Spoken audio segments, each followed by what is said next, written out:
Ikaw mo, Pakman. Nilalaro ko yung buntot si Pachucho.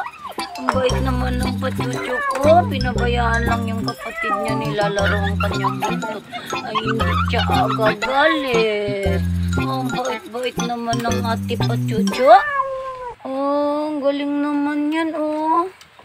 Oh. Actually, kamaksi ko, hindi ko alam kung sino sa kanilang matanda eh. Pero nung dumating si Pachucho, nauna sa akin si Pakman.